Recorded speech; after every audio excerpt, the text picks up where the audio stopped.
विदाई के आंसू। लव मैरिज का सपना देखने वाली भाविका ने आखिर माता पिता की खुशियों के लिए अरेंज मैरिज कर ही ली, लेकिन परिवार को लेकर मन का डर वह कैसे निकाल पाएगी।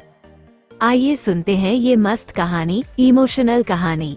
भाविका ने जब आंखें खोली तो उसके बगल में एक गिफ्ट बॉक्स रखा था, जिस पर लिखा था शादी की 25वीं वर्षगांठ की बधाई संगिनी। उस बॉक्स को खोले बिना ही भाविका अपने जीवन के 25 साल पीछे चली गई, जब उसने अपना MBA पूरा किया था और वह अपने सपनों की एक अलग ही दुनिया में रहती थी।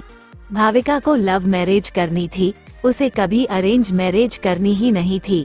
इसका सबसे बड़ा कारण था परिवार। उसका मानना था कि अरेंज मैरिज में परिवार हमेशा दोनों के बीच में आ जाता है, इसलिए उसने और उसके दोस्तों ने तय किया था कि ढंग का लड़का मिलते ही हम सब लव मैरिज करेंगे। भाविका के सोच के हिसाब से कुछ नहीं हुआ।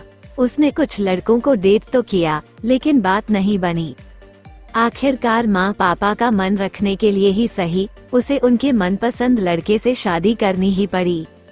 इस तरह से लव मैरिज करने वाली भाविका की अरेंज मैरिज हो गई। शादी के बाद जब भाविका की विदाई हुई थी तो वह गाड़ी में बैठने के बाद बहुत रो रही थी। उसकी आंखों का काजल आंसुओं के साथ बह रहा था। तभी चेहरे के सामने एक सफेद रुमाल आता है, जो किसी और ने नहीं बल्कि उसके पति ने उसकी तरफ बढ़ाया था। रुमाल लेकर भाविका ने आंसू पोंछे। आंखों से बहा काजल उस सफेद रुमाल पर लग गया। सॉरी, मैंने आपकी रुमाल गंदी कर दी, मैं इसे धुल दूंगी, भाविका ने संजीव से कहा। संजीव ने उसके हाथ से रुमाल लेते हुए सिर्फ इतना ही कहा, कोई बात नहीं। थोड़े ही देर में गाड़ी संजीव के घर पहुंच गई। भाविका को अब उनका ही सामना करना था, जिनके कारण वो अरेंज मैरिज नहीं करना चाहती थी। दरवाजे पर परिवार के सभी सदस्य आरती की थाली लिए नई दुल्हन का इंतजार कर रहे थे। भाविका का स्वागत सभी ने धूमधाम से किया। गृह प्रवेश के बाद शादी की बची हुई रस्मों को जल्द ही खत्म किया गया। भाविका की सास ने अपनी बेटी से कहा, भाभी को उनके कमरे में ले जा, आराम करने दे, बहू बहुत थक गई है। रागिनी तुरंत उठी और भाविका को उसके कमरे में ले गई। भाभी आप यहाँ आराम करिए, कुछ भी जरूरत हो तो मुझे बुला लेना। भारी लहंगे और जेवरों को उतारने के बाद भाविका फ्रेश होकर सो गई। 5 घंटे बाद उसकी आंख खुली तो देखा कि रात के 8 बज रहे थे। संजीव को कमरे में आता देख वो थोड़ा सकपका गई। अरे आराम से, ऐसे झटके से नहीं उठते हैं, संजीव बोला। हल्की मुस्कान के साथ भाविका बोली, लगता है कि मैं कुछ ज्यादा ही सो गई। तभी दरवाजे पर दस्तक के साथ भाविका की सास अंदर आते हुए बोली, नहीं बेटी, शादी की थकान है, चंद घंटों की नींद से थोड़ी जाएगी, लो खाना खा लो और उसके बाद फिर से सो जाना।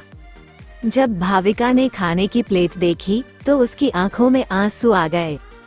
प्लेट में उसकी पसंदीदा मटर मशरूम की सब्जी, रोटी और मेवे की खीर थी। मम्मी जी आपको कैसे पता कि ये मेरा पसंदीदा खाना है? भाविका ने अपनी सास से पूछा। इतने में रागिनी पानी की बोतल लाते हुए बोली, परिवार में सबको एक दूसरे की पसंद पता है भाभी, इसलिए आपके आने से पहले ही आपके जानने वाले लोगों के साथ बातचीत करके भैया और मम्मी ने आप पर पूरी PhD कर ली है।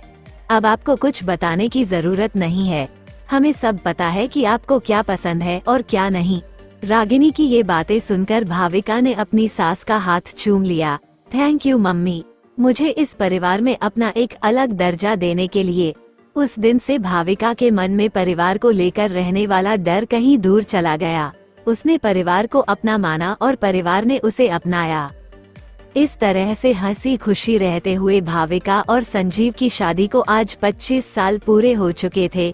भाविका ने अपने अतीत से वर्तमान में आते हुए उस गिफ्ट बॉक्स को खोला तो देखा उसमें काजल लगा हुआ वही सफेद रुमाल था, जिससे भाविका ने अपने विदाई के आंसू पोंछे थे।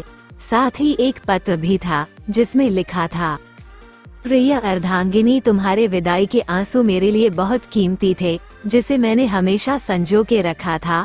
मुझे पता था कि तुम एक परिवार छोड़कर आ रही थी, इसलिए यहाँ पर हमने तुम्हारे लिए एक दूसरा परिवार तैयार कर रखा था।